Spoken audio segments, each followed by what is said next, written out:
ဒီနေ့မှာတော့လေကျမတို့နားဆင်သူတယောက်ပေးပို့လာတဲ့အကြောင်းအရာလေးတစ်ခုကိုအခြေခံပြီးတော့အတူတူဆွေးနွေးကြည့်ကြရအောင် ဟုတ်ကဲ့ အဲ့ဒါကတော့ကိုချစ်ချင်းငယ်စားပြီးတော့ပေးကမ်းခြင်းအထိဗုဒ္ဓရဲ့အဆုံးအမတွေကဘလို့ဆက်ဆက်နေတယ်လဲဆိုတာပါပဲ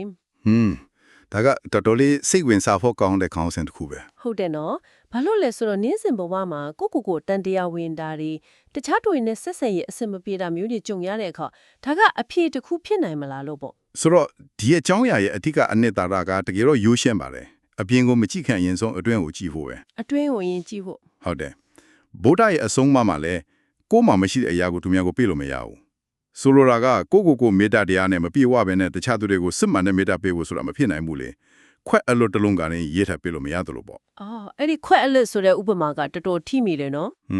ဘာလို့လဲဆိုတော့အရင်အမြစ်ဒီမှာဖော်ပြထားရဲ့အဓိကပြဿနာတစ်ခုကအဲ့ဒါပဲကျမတို့တော်တော်များများကကိုယ့်ခွက်ကိုဖြည့်ဖို့မေ့နေကြတယ် မှန်ပါတယ် တခြားသူတွေကိုငါနင့်ကိုချစ်တယ်လို့ပြောဖို့တိတ်မခက်ပေမဲ့မန်ရှင်းမှရက်ပြီးငါ့ကိုငါချစ်တယ်လို့ပြောဖို့ကြတော့အဲ့ဒါတော်တော်လေးခက်ခဲနေတတ်ကြတယ် ဟုတ်တယ်အဲ့ဒီလိုကိုမုန်းတီးတဲ့စိတ်ကတေးသေးလေးကနေစပြီးလို့လေနောက်ဆုံးကိုတတ်သေးတဲ့အထီတောင်ဖြစ်တော့နိုင်တယ်လို့အရင်အမြင်မှာသတိပေးထားတယ် အန်ဒီကြီးတယ်နော် ဒါကြောင့်မလို့ဒီခီးရဲ့အစကကိုမုန်းတီးနေတဲ့စိတ်ကိုဘယ်လို့ချော်လွှားမလဲဆိုတာကနေစတင်ရမှာပါဗုဒ္ဓအမြင်အရမေတ္တာပွားတယ်ဆိုတာတခြားကဘာကြီးကိုပိုးလွတ်နေရတာတဲ့အရင်ဆုံးကိုအရင်လွှမ်းခြုံရမယ်ဆောင်းတစ်ထဲလိုပဲ အော်ကိုအရင်နှွေးထွေးအောင်လုပ်ရမှာပေါ့ ဟုတ်တယ်အဲ့ဒီလိုကိုနှွေးထွေးအောင်အရင်လုပ်နိုင်မှာတခြားသူတွေကိုလည်းနှွေးထွေးမှုမြန်းဝေနိုင်မှာပေါ့ ဒါဆိုအဲ့ဒီကိုနှွေးထွေးအောင်လုပ်တဲ့နေရာမှာလက်တွေ့ကြဘာလုပ်ရမလဲရှင်အရင်အမြင့်ထက်မှာစိတ်ဝင်စားစရာကောင်းတဲ့အချက်တစ်ချက်နဲ့စထားတယ်တစိတ်ကတ်ချင်းဒီကိုမယုံကြည်ပါနဲ့တဲ့ ဥပမာကိ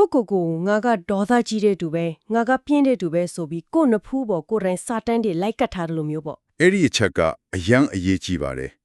်ဘာလို့လဲဆိုတော့အဲ့ဒီတန်စိတ်တွေဟာကိုယ့်ရဲ့မွေးရပါမပြောင်းလဲနိုင်တဲ့ပင်ကိုစိတ်ရိုက်လို့ကိုယ်ကထင်နေလို့ပဲ ဟုတ်တယ် တကယ်တော့အရင်အမြစ်ကထောက်ပြထားတာကအဲ့ဒါတွေဟာကိုယ့်ရဲ့အတ္တမဟုတ်ဘူးကိုယ့်ရဲ့အတွေးပုံစံတစ်ခုအကျင့်တစ်ခုတာဖြစ်တယ်ဆိုတာပဲ အော်အတွင်းနဲ့အကျင့်ပဲပေါ့ ဟုတ်တယ်အတွေးနဲ့အကျင့်ဆိုတာအမြဲတမ်းပြောင်းလဲလို့ရတယ်လေငါကပြင်းတယ်ဆိုတဲ့တန်စိတ်ကိုကအခိုင်အမာယုံကြည်လိုက်တဲ့အခါမှာဒါအဲ့ဒီတန်စိတ်ကကိုယ့်ရဲ့လက်တွေ့ဘဝဖြစ်လာတာပါ ကိုကအဲ့ဒီတန်စိတ်ကိုမယုံကြည်ပဲနဲ့ငါကအခုပြင်းနေတာဒါပေမဲ့ငါစူးစမ်းလို့ရတယ်လို့တွေးလိုက်တာနဲ့အခြေအနေကပြောင်းသွားပြီ ဒါပေမဲ့ဒီနေရာမှာစဉ်းစားစရာတစ်ခုရှိမယ်တချို့တစိတ်တွေကလေကိုယ်တိုင်ကတ်တာထက်ပတ်ဝန်းကျင်ကငယ်ငယ်ကတည်းကမိဘဆရာတမားတွေကကပ်ပေးလိုက်တာမျိုးဆိုရင်ရော ဟုတ်ကဲ့ ဥပမာမင်းကတော့ဒီလောက်ပဲတတ်နေမှာပါဆိုရင်အတွေးမျိုးကိုထဲရောက်အောင်သူများကထည့်ပေးနေတာမျိုးဆိုရင်အဲ့ဒါကိုမယုံကြည်ဘူးဆိုတာပို့မခက်ဘူးလား အယံကောင်းတဲ့မြေကိုမှာတကယ်လည်းပိုခတ်ပါတယ်အပြင်ကလာတဲ့တန်စိတ်တွေကပို့ပြီးအမြင့်တွေတတ်တယ်ဒါပေမဲ့အထူးကကြတဲ့အချက်ကတော့အကူအကျပါပဲသူတို့ကတ်လိုက်တဲ့တန်စိတ်ကိုကလက်ခံလိုက်မှာကိုအကြောင်းကိုပြန်ပြောတဲ့ဇာလန်ထဲမှာအဲ့ဒါကိုထည့်သွင်းလိုက်မှပြဝင်သွားတာပါဒီစောမှာကကိုအာနာပြန်ပြလိုက်တာပဲ အော် တခြားသူတွေဘာပြောကိုအကြောင်းအမှန်တကယ်ထိတဲ့သူကကိုပဲကိုမှာအမြဲတမ်းပြောင်းလဲဖို့အခွင့်အရေးရှိတယ်ဆိုတဲ့အတိတရားနဲ့အဲ့ဒီအပြင်ကတန်စိတ်တွေကိုဖြည်းဖြည်းချင်းခွာချရမှာပါအချိန်လိုပေးရမှာပေါ့ ဟုတ်ကဲ့ကိုတစိတ်မကပ်ဖို့ကအရေးကြီးတယ်ဆိုတော့အဲ့ဒီတစိတ်ဒီကပ်ဖြစ်စေတဲ့ကိုယ့်ရဲ့အမားတွေမပြည့်စုံမှုတွေနဲ့ပတ်သက်ပြီးတော့ဘယ်လိုသဘောထားတင်လဲ ဟုတ်ပါတယ်ဒါကဆက်နေတဲ့ဒုတိယအဆင့်ပေါ့တန်စိတ်ဒီရဲ့ရင်းမြစ်ဖြစ်တဲ့အမားတွေကိုလက်ခံတတ်ဖို့ပဲ အမားတွေကိုလက်ခံတတ်ဖို့ အရင်မြစ်ထဲမှာကျွန်တော်အရင်သဘောကျတဲ့စကားတစ်ခွန်းပါတယ်အမားများဆိုဒီမှာကျွန်တော်တို့စူးစမ်းနေကြတယ်မိမိကိုအရှုံးမပေးကြောင်းတတ်တယ်ပြချက်များပင်ဖြစ်တဲ့ အော်အဲ့ဒီစကားတော်တော်လေးအားရှိစေတယ်လို့ မြင့်မတန်အားရှိစေပါတယ်အထူးသဖြင့်ဒီနေ့ခေတ် social media မှာလူတိုင်းကကိုယ့်ရဲ့အောင်မြင်မှုတွေအကောင်းဆုံးပုံတွေပဲချပြနေတာတော့ ဟုတ်တယ် ကိုတယောက်တည်းပဲအမားတွေလုံနေမိတယ်လို့ခံစားရတတ်တယ် ဒီအဆုံးအမကအမားဆိုတာရှက်စရာမဟုတ်ကိုအောင်မြင်မှုစီသွားတဲ့ခီးရဲ့မဖြစ်မနေဖျက်ရတဲ့အစိတ်ပိုင်းတစ်ခုသာဖြစ်တယ်ဆိုတာကိုတတိပေးနေတာပါ Thomas Edison ကမီးတင်မထွန်းနိုင်ခင်မှာအကျဉ်တစ်ထောင်လောက်ကြာရှုံးခဲ့တယ်လေ ဟုတ်အဲ့ဒါကိုသူကအမားတွေလို့မပြောဘူးမိသည့်မထွန်းနိုင်တဲ့နီလန်းတစ်ထောင်ကိုရှာဖွေတွေ့ရှိခဲ့တာလို့ပြောခဲ့တယ် ရွှေမြင်ပုံပြောင်းလိုက်တာပဲနော်ဒါနဲ့ဆက်ပြီးမပြည့်စုံခြင်းဟာလှပါတယ်ဆိုတဲ့ယူအစာကိုလည်းပြောထားသေးတယ် ဟုတ်ပါတယ် တဘာဝတရားကိုကြည်လိုက်ရင်ပြည့်စုံအောင်အချိုးကြားတဲ့တစ်ပင်တစ်ပင်တောင်းတန်းတစ်ခုဆိုတာမရှိဘူးလူလေးလက်ဒီတိုင်းပဲပေါ့ဒီမပြည့်စုံမှုကြောင့်ပဲကျမတို့မှာတိုးတက်ပြောင်းလဲဖို့နေလာလွတ်ကျက်နေတာ မှန်ပါတယ်ပြည့်စုံခြင်းဆိုတာအဆုံးတတ်ပဲတိုးတက်စရာမရှိတော့ဘူးမပြည့်စုံခြင်းကမှကျွန်တော်တို့ကိုအသက်ရှင်စေတာစူးစမ်းခြင်းစေတယ်ဖြစ်စေတာပါအရင်ကြီးမှာပါတဲ့လက်တွေ့ကျင့်သုံးနိုင်တဲ့နည်းလမ်းလေးတစ်ခုကတော့မနဲ့အိယာထားတိုင်းကိုကတိတစ်ခုပေးတာပါပဲ ဘယ်လိုမျိုးလဲရှင် ငါဘလောက်ပဲမပြည့်စုံနေပါစေမနေ့ကဘလို့အမှားပဲလို့မိခဲ့ပါစေငါကဘလို့မှအရှုံးမပေးဘူးငါပိုကောင်းတဲ့သူပိုပျော်ရွှင်တဲ့သူဖြစ်အောင်ဒီနေ့မှာအစွမ်းခွန်စူးစမ်းနေမယ်ဆိုပြီးတော့ပေါ့ ကိုအားပေးတာမျိုးပေါ့ ဟုတ်တယ်ဒါကကိုကျင်နာတယ်ဆိုတာအမားလို့ခွင့်ပေးလိုက်တာမဟုတ်ဘူးအမားလို့မိရန်တောင်းကိုဘတ်မှာကိုပြန်ရက်တည်ဖေးတာကိုဆိုလိုတာပါ ကျမစဉ်းစားမိတာတစ်ခုကကိုအမားကိုလက်ခံနေဆိုပေမဲ့အဲ့ဒီအမားကြောင့်တခြားလူတယောက်ထိခိုက်သွားရင်ရောဒီအဆုံးအမကအကျုံးဝင်နေတော့ပဲလား ဒါကအရင်အရေးကြီးတဲ့အချက်ပါမိမိကိုကျင်နာခြင်းနဲ့မိမိကိုအကြုံရင်ချင်းကိုခွဲခြားသိဖို့လိုတယ် အော် ကိုအမားကြောင့်တခြားသူထိခိုက်သွားရင်တာဝန်ယူမှုကထိဆုံးမှပါရမယ်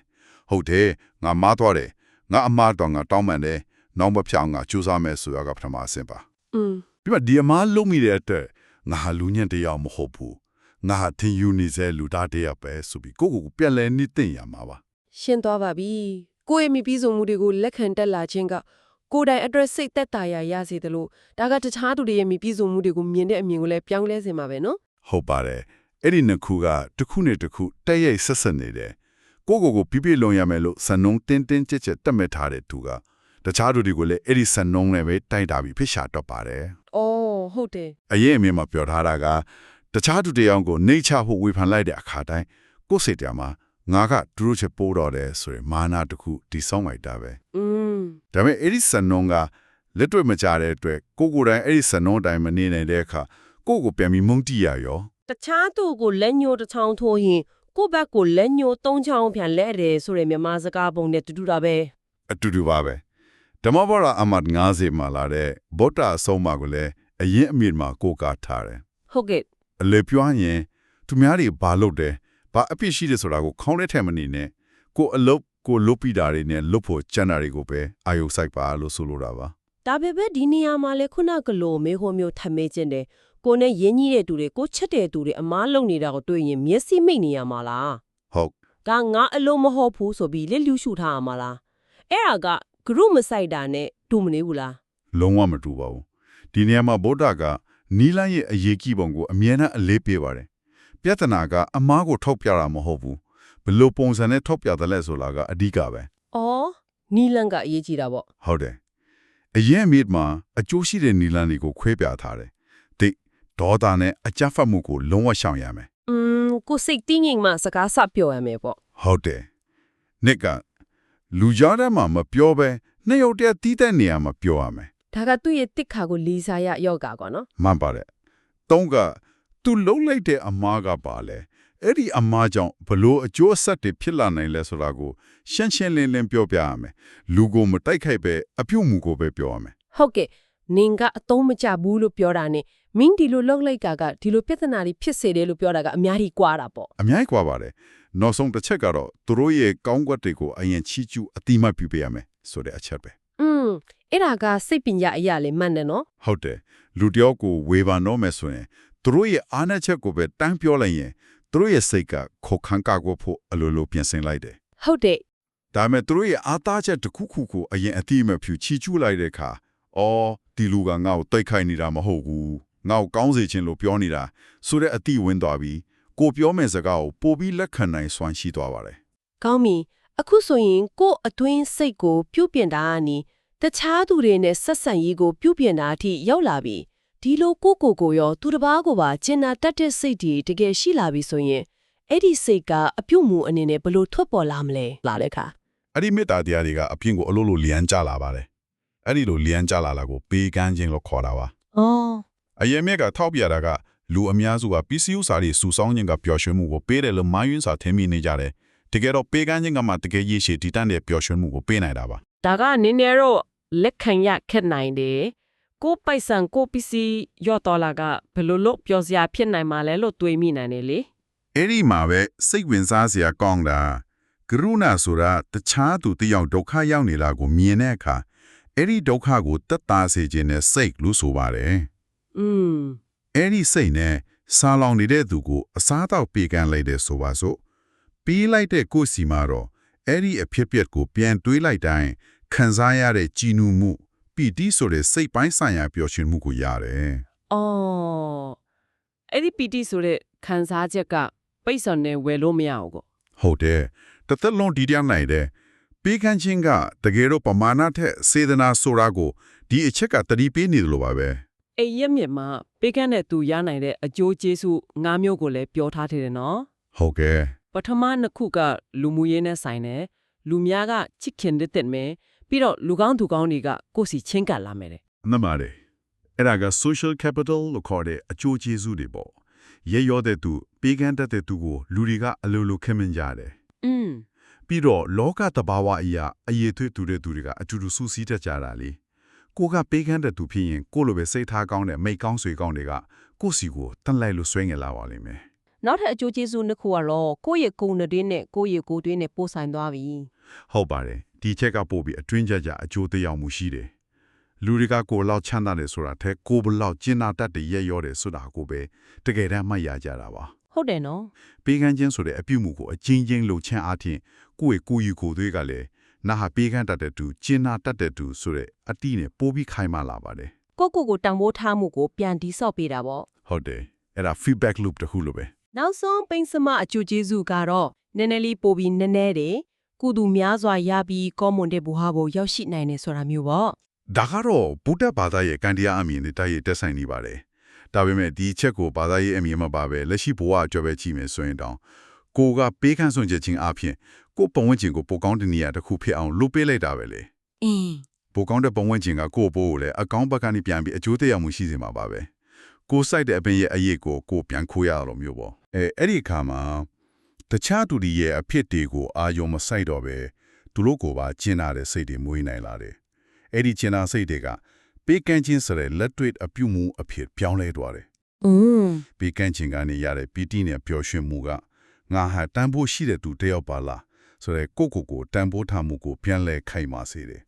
ဒီလိုနဲ့ကောင်းကျိုးတွေတန်တရားလဲနေတော့တာပါပဲ ဒီနေ့ဆွေးနွေးခဲ့တာဒီကိုအနစ်ချုပ်ရရင်ပျော်ရွှင်ပြီးအဒီပယ်ရှိတဲ့ဘဝစီတွားတဲ့ခရီးဟာတခြားဘသူစီကမှမဟုတ်ပဲကိုယ့်ရဲ့အတွင်းစိတ်ကနေပဲစတင်နေဆိုတာပါပဲနော် ဟုတ်ပါတယ်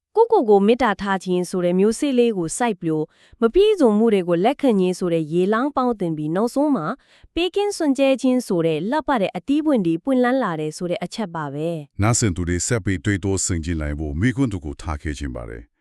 အရင်အမြတ်မှာအစားတောက်လို့ပိတ်ဆန်လို့ရုပ်ပိုင်းဆိုင်ရာပစ္စည်းတွေပေးကမ်းတာကိုဥပမာပြီးပြောသွားတယ် ဟုတ်ကဲ့ ဒါပေမဲ့ပေးကမ်းခြင်းဆိုတာဒီထက်အများကြီးကျယ်ပြန့်ပါမယ်